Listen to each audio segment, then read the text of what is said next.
السلام عليكم ورحمة الله وبركاته. النهاردة هنعمل مع بعض أكلة سريعة كده، مش تاخد في ايدك نص ساعة وانتي مستعجلة راجعة من الشغل. ده سوسيس، هنعمل مكرونة بالسوسيس. سوسيس، بصلاية جوليان وفلفل ألوان وقرن فلفل حامي ومعلقتين توم نص كيلو عصير طماطم ومعاه معلقة صلصة. أول حاجة هنحط معلقة زيت وننزل بالبصل. طبعا في الأثناء دي هنكون سالقين المكرونة وسايبينها تتصفى كده مع نفسها. هننزل بمعلقة البصل، سوري، بالبصلاية الجوليان في معلقة الزيت. نقلبها كده تقلبتين لحد ما تدبل، بس مش عايزاها تلون ولا حاجة.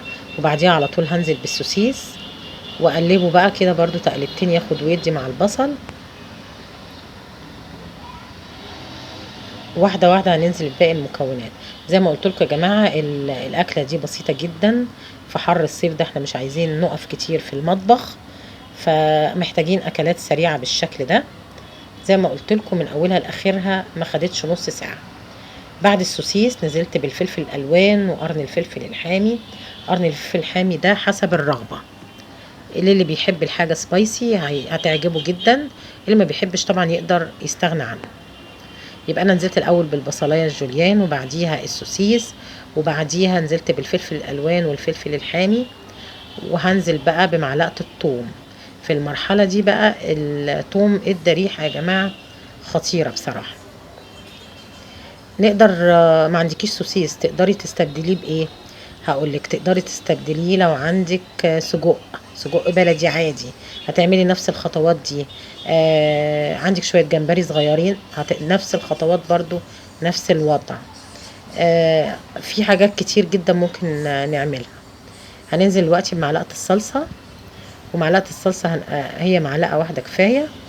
وهنقلبها بقى الأول مع الخضار ده عشان المادة الحافظة اللي فيها طعمها يروح منها.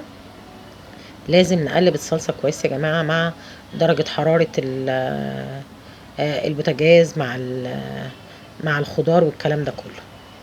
نقلب بقى كويس الحاجات دي كلها، وبعدين ننزل بعصير الطماطم اللي انا مصفيه. زي ما قلت لكم نص كيلو طماطم، يعني ملو الطبق ده عامل نص كيلو طماطم معصوره ومتصفيه. واسيب بقى الحاجات دي كلها تتسبك مع بعضها.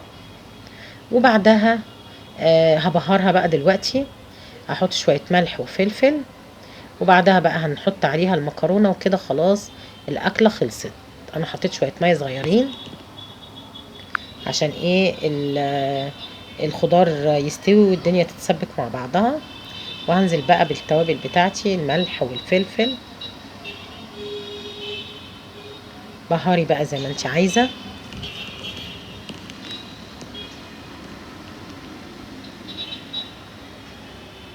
وسيبيها بقى تتسبك مع نفسها.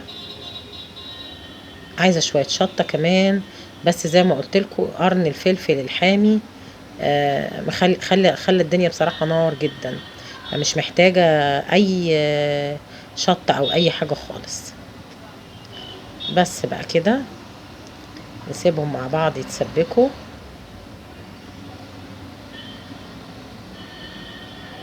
اتسبكت اهي خالص. هنزل بقى بالمكرونه وقلبي وقدمي على طول.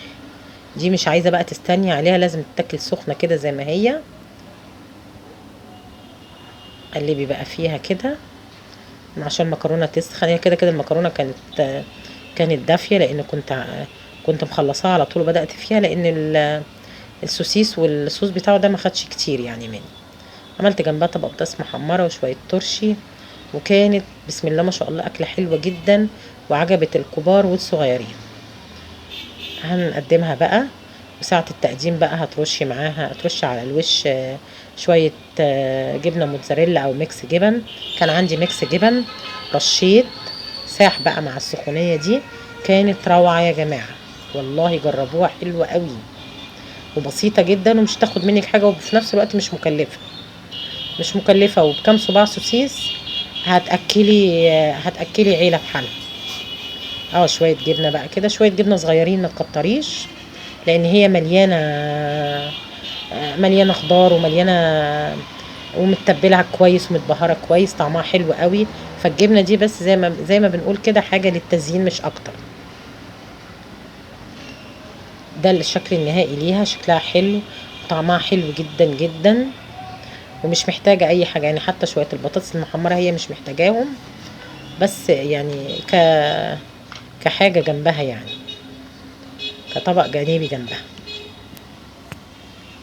جربوا المكرونه بالسوسيس بطريقتي، هتلاقوها سهله جدا وفي نفس الوقت حلوه قوي، وهتعجبكم جدا والولاد هيحبوها قوي قوي. ولو عجبتكم الحلقه ما تنسونيش في اللايك والشير والسبسكرايب.